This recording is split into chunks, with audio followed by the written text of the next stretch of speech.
Peace and blessings, man. The reason for this video is to clear up some misunderstanding about 1 Peter 2 and 18. And you see it says, servants be subject to your masters with all fear, not only to the good and gentle, but also to the forward. Okay, so what is this saying? So first of all, we got to understand this is English. Then when we see servants, we just think some type of slave or something, all right? And when we see master, we think, because we think of slavery days and we think master, like, oh, master. No, master master is meaning one in authority, okay? Now, it's a gift. I mean, it's a meme that's floating around Facebook, and it's showing a white man beating a slave, like kind of like, oppressing a slave, a person of color. And I just wanted to clear that up, because first of all, yes, the Europeans did use Christendom, and they did use the Bible to enslave a people, right? Why do you think they ain't let us read, right? But now that we can read and we got the understanding, then we know that they misused this Bible. They misused it, and it had nothing to do with making, they picking, when you see, that's what happened when you cherry pick. When you cherry pick from the Bible, you create doctrine, and you create false doctrine.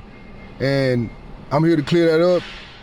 This is not talking about slaves obeying their masters in that sense, right? This is all about the Hebrews, right? I'm here to let you know, this Bible is about the Hebrews, for the Hebrews, to the Hebrews.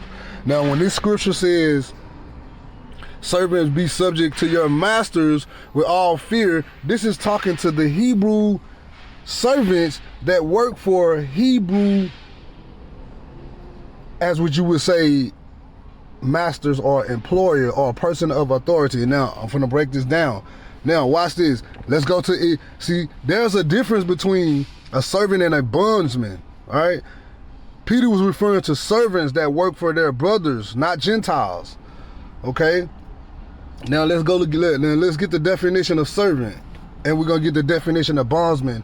That's the very first thing that we have to get an understanding about. There's a difference. A bondman is a slave, basically, with no pay. Look at this. A servant is a person who performs duty for others, especially a person employed in a house or domestic duties as a personal attendant. All right, now that's what this is talking about. See? Okay, let's go back. I lost it.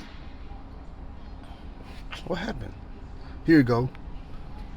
Okay, so that's what this is talking about, and that's what this is talking about in 1 Peter 2 and 18. Servants. It's not talking about slaves, right? Like as what the Negroes went through in the transatlantic slave trade.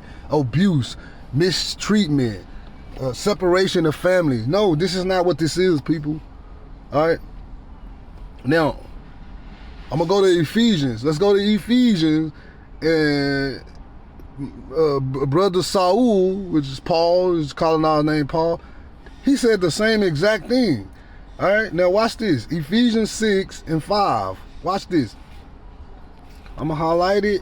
What he say? Servants, there go that word again. Servants, be obedient to them that are your masters, just your person of authority, somebody that's over you, right?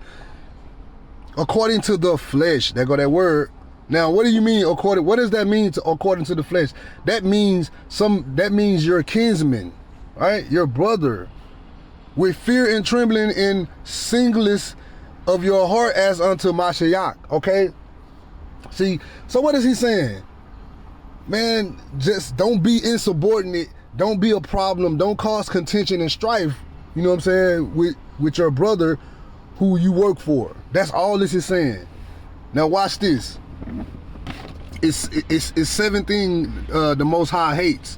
Now watch this. I'm finna go to Proverbs 6. Proverbs 6. All right, now I'm gonna highlight these two. Now look, it says 16 do Yahuwah hate. Yeah, 7 are abomination unto him. A proud look, a lying tongue, and hands that shed innocent blood. A heart that devises wicked imaginations, feet that be swift to run into mischief, a false witness that speaketh lies. Here we go. And he that soweth discord among brethren. Now what is discord? Discord is like contention and strife and problems. All right, so when you go back to Ephesians 6, right, when you go back to Ephesians 6 and 5, he says, servants, be obedient to them that are your masters, which is an authority over you, basically, according to the flesh, with fear and trembling in singleness of your heart, as unto Mashiach. Here goes, see, not with eye service as man pleasers, but as the servants of Hamashiach, doing the will of God from the heart.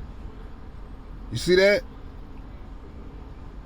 Not with eye service. That's like being insubordinate, like rolling your eyes and not want to do the job that you're paid to do, like being a problem. Okay, that's what this is talking about. This has nothing to do with a white man oppressing you and making you work for free. Okay, now if you go back to Proverbs 6 and 19, one of the things God hate is, look at verse 17, a proud look, a lying tongue, and hands that shed innocent blood. Did they not shed innocent blood in slavery? Exactly. So this is not talking about them. So, and if this was talking about them, they was not following the book anyway. Okay? Now, let's go look at that word according to the flesh. Let's go to Romans, because you remember in Ephesians it says servants, obey your masters according to the flesh. Now let's break that down. I'm sorry, Romans, yeah. Let's go to Romans. Now let's see what that according to the flesh is. See, the scriptures, man, you gotta, precept must be upon precept, line upon line, man, you get this understanding. Look at it. I'm gonna read 1 through 4. What does it say? I say the truth in Mashiach. I lie not. This is Paul talking. Paul was sad that, you know, the Messiah had passed, right? So look what he's saying. He said, I say the truth in the Mashiach. I lie not. My conscience also bearing me witness in the Ruach HaKodesh that I have great heaviness and sorrow in my heart. See, he's sad. For I wish that myself were accursed from Hamashiach for my brethren. See that? So he's saying Mashiach is his brother, my kinsman. See, according to what? There go that word, the flesh. You see that? Go back to Ephesians. Go back to Ephesians 6 and 5. He say, obey your master according to who? The flesh. You see how you break this Bible down? What? Who? Just in case people say, oh, that could be anything. Verse 4. Who are Israelites, to pertain to the adoption and the glory and the covenant and the giving of the law and the service of God and the promise. Okay? His kinsmen according to the flesh. You see that? Now watch this.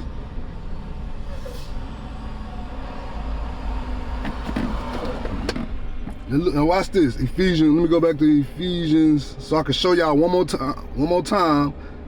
Ephesians 6 and 5. Now this is the same thing Peter was saying in 1 Peter 2 and 18 when he say servants. He didn't say according to the flesh, but he's talking to the same people. He said servants, be obedient to your masters, which is just masters. It's just means person of authority, as I'm gonna keep saying, because this is English. All right, and we have to understand this. All right, we look at words, we got to dig beyond the surface. This is, you know, it's just like you call your boss, your supervisor at work, your boss. He's just in authority over you. That's all it is. All right, master just kind of seemed bad because the slave owners had us calling, you know, had the Hebrews, the Negro, the slaves, calling them master. Right? That's just what make it just seem bad. All right, but look, He said, servants, be obedient to them that are your masters according to the flesh. You see that? So who is he talking to? He was talking to Hebrew servants, to Hebrew masters. Hebrew servants, be obedient to your Hebrew masters, which is in authority over you. All right? Because people became poor, right? So they had to sell themselves into servitude, man, not bondage. Now let's go look at that word. Let's go look at that word, bondman. All right? I hope somebody gets some understanding, man. That's what it's all about here. All right? Because we got to stop being ignorant, man, and passing memes around the internet and not knowing what they mean, right? And the memes say, I bet your Christian can't understand this one. I bet a Christian can't. And for the record, I'm not a Christian, all right? I'm not a Christian, all right? I'm a Hebrew, and I'm a believer in Yahshua HaMashiach, and believer in the Creator Yahuwah, okay? A believer. Now look, what is a bondman? What is the meaning of a bondman? Okay, look at this here. Look at this right here. It says, noun plural, bondmen, a male slave, a man bound to service without wages. You see that? That's the difference between a servant and a bondsman. Well, bondsman is just a slave. Okay? Slave is also used in the Bible, but that's just a misinterpretation. Okay? Now, it says Old English law, a villain or other unfree tenant. Okay? Now, let's go to Deuteronomy. Let's get some understanding. Let's go to Deuteronomy 15. Let's go to Deuteronomy 15.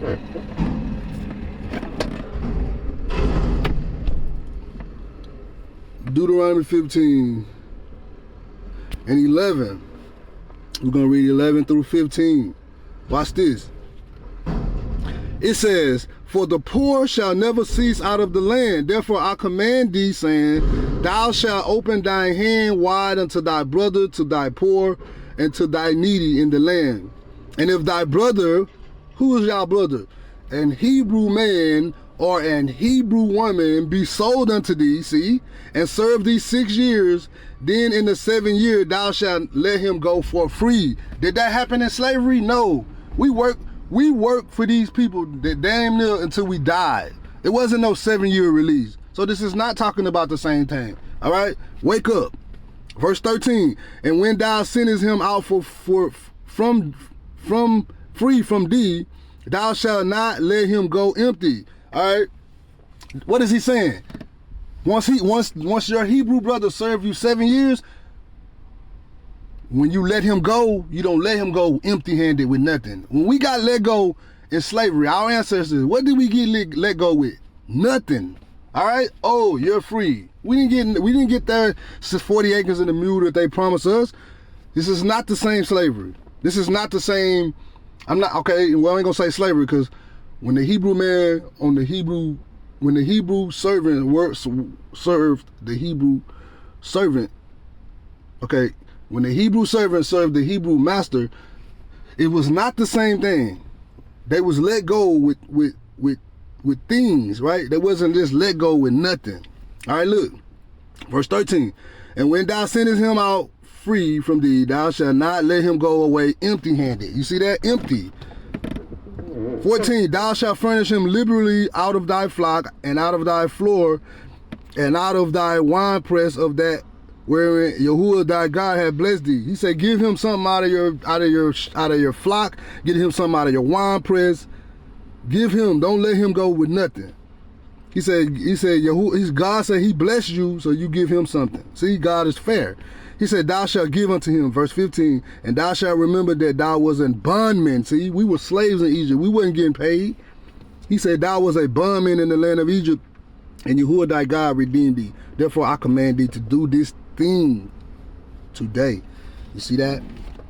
All right. Hebrews were sold to their own people to work off debts for them because they were poor, not to mistreat them. Okay?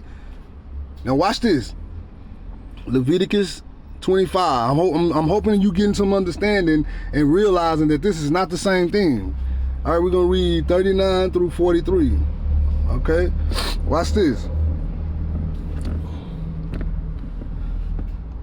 Verse 39, Leviticus 25. And if thy brother that dwell by thee be waxing poor, he's saying somebody by you get poor, your brother, and be sold unto thee. See, if somebody poor, they sell themselves. Hey man, it's just like, hey man, I'm gonna work for you. I'm gonna work for you, and you pay me.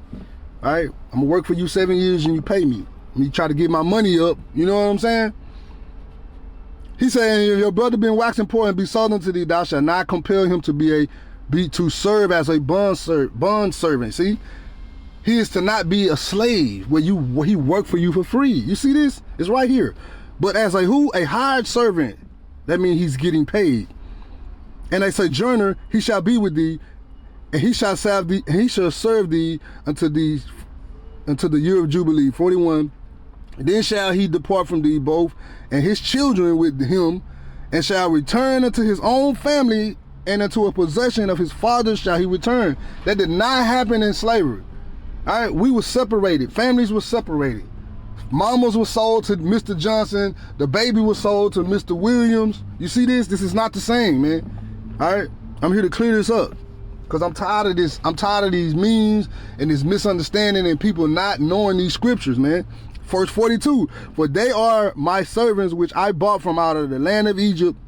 They shall not be sold as bondmen, slaves.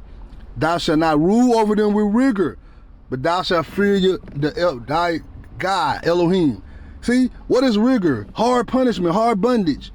We got ruled over with rigor in the slave trade, man. Come on. All right. Now let's go look at 1 Kings. Let's look at 1 Kings, King Solomon. All right, let's see if he obeyed the Most High. Let's see, 1 Kings 9 and 22. All right, so if you got a kingdom, right? So if you got a kingdom, people work for you, right? Your own people work for you. Look what he say. But the children of Israel did Solomon make no bondmen. See, they wasn't bondmen. They were just servants. But they were men of war and his servants. You see that? Now think about when he says servants obey your masters. You see this? Be obedient. All right, listen to what the king's saying, man. Don't sow discord among brethren. You see this? I hope y'all getting this. All right. It says, but the children of Israel did Solomon make no bondmen, but they were servants. They were men of war and his servants and his princes and his captains and his rulers of his chariots and his horsemen. You see this? These were the chiefmen, in verse 22. These were the chief of the office that were of Solomon work, 550 which bear rule over the people that wrought in the work. See? It's the same thing. Then you go back to Ephesians, and you go back to Ephesians 6 and 5, and you go back to 1 Peter 2 and 18, then you get the context of the scripture. You see this? Servants be obedient, right? To those who are over authority over you, right? It's the same as saying children be obedient to your parents, and wives be submissive to your husbands. It's the same exact thing. Okay? Man, that's it. I feel like I proved my point. We're gonna end it with this. We're gonna end it with 1 Corinthians 14 and 33, man. All right? See, God not the author of confusion, man. See, for God is not, Elohim is not the author of confusion, but of peace, as in all churches of the saints. All right? So it's not God that's confusing. It's man and his ignorance and his misunderstanding of the scripture. So we need to stop this ignorance. Get some understanding, man. That's what it's all about. Without our get understanding. All right? So to my next video, man, I'm gonna say shalom, peace and blessings, man. I hope somebody got some understanding, man. I'm out.